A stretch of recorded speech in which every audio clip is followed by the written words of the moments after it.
BRS పార్టీలో కీలక పరిణామాలు చోటు చేసుకుంటుంది. బీఆర్ఎస్ పార్టీ నుండి కల్వకుంట్ల కవితని సస్పెండ్ చేయడం అయితే జరిగింది.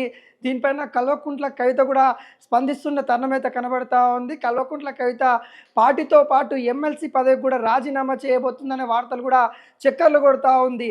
గతంలో బీఆర్ఎస్ పార్టీ గురించి, బీఆర్ఎస్ సీనియర్ నేతల గురించి అనేక వ్యాఖ్యలు చేసిన కల్వకుంట్ల కవిత పైన క్రమశిక్షణ కమిటీ కూడా చర్యలు తీసుకోవడం అయితే జరిగింది.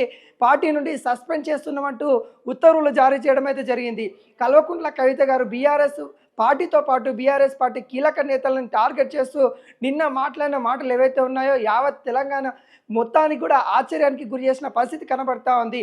బీఆర్ఎస్ పార్టీ మొత్తం కాళేశ్వరంలో అవినీతి జరగలేదు, కాళేశ్వరం ప్రాజెక్టు మొత్తానికి కూడా కేసీఆర్ కీలక పాత్ర పోషించిండు అనే విధంగా బీఆర్ఎస్ పార్టీ ప్రచారం చేసుకుంటున్న నేపథ్యంలో నిన్న ప్రెస్ మీట్ పెట్టి మరీ కల్వకుంట్ల కవిత గారు చేసిన వ్యాఖ్యలు ఏవైతే ఉంటాయో, హరీష్ రావు, సంతోష్ రావు ఇద్దరు వల్లనే కాళేశ్వరం ప్రాజెక్టు ఇంత బదనానికి గురైపోయిన పరిస్థితి కనబడతా ఉంది. కేసీఆర్ పైన సిబిఐ ఎంక్వైరీ చేస్తూ ఉన్నారంటే ఇంత దారుణానికి ఒడిగట్టింది వాళ్ళిద్దరే అంటూ కుండబద్దలు కొట్టిన పరిస్థితి కనబడతా ఉంది. ఈ నేపథ్యంలో బీఆర్ఎస్ పార్టీ చర్యలు తీసుకోవడం అయితే జరిగింది. గతంలో కూడా కల్వకుంట్ల కవితపై కూడా సస్పెండ్ ఉంటుందని ఆవేదన రావడం అయితే జరిగింది. కానీ కొన్ని అనివార్య కారణాల వల్ల కల్వకుంట్ల కవితను సస్పెండ్ చేయలేదు అధిష్టానం. కానీ ఇప్పుడు కీలక నేత అయిన హరీష్ రావు పైన టార్గెట్ చేయడము, 6 అడుగుల బుల్లెట్ అని బీఆర్ఎస్ పార్టీ చెప్పుకుంటున్న పరిస్థితి కనబడతా ఉంది. అతన్ని టార్గెట్ చేయడం కల్వకుంట్ల కవిత ఈరోజు సస్పెన్స్కి అయితే గురైన పరిస్థితి కనబడతా ఉంది.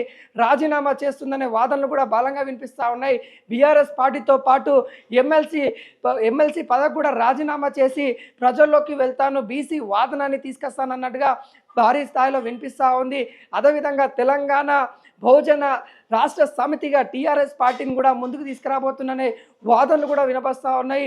దీపావళి పండగ కాను తెలంగాణ ప్రజలకి మరో పార్టీ వస్తుందనే వాదనలు అయితే వినిపిస్తున్న పరిస్థితి కనబడతా ఉంది. మరి చూడాలి కల్వకుంట్ల కవిత గారు మళ్ళీ ఈ ఏదైతే సస్పెన్స్ పైన ఏ విధంగా వాదనలు వినిపించబోతా ఉన్నారు, ప్రజలకి ఏ విధమైన సందేశం ఇవ్వబోతున్నారు అనేది కూడా యావత్ తెలంగాణ ఉత్కంఠగా వెయిట్ చేస్తున్న పరిస్థితి కనబడతా ఉన్నాయి.